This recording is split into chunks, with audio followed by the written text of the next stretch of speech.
ان الحمد للہ والصلاة والسلام علی من لا نبی بعدہ اما بعد۔ حضرت ثوبان رضی اللہ تعالی عنہ فرماتے ہیں کہ اللہ کے رسول صلی اللہ علیہ وسلم نے فرمایا کہ میں نے خدا سے دعا کی کہ میری ساری امت کو عام قحط کے ساتھ ہلاک نہ کرے اور ان پر کوئی دشمن غیروں میں سے ایسا مسلط نہ کرے جو ان سب کو ختم کر دے۔ تو اللہ تعالیٰ نے فرمایا کہ میں جب کوئی فیصلہ کرتا ہوں تو اس کو ٹالا نہیں جا سکتا۔ میں تم کو یہ وعدہ دیتا ہوں کہ تمہاری امت کو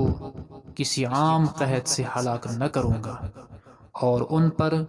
غیروں میں سے کوئی ایسا دشمن مسلط نہ کروں گا جو کہ ان کو ایک ایک کر کے ختم کر دے،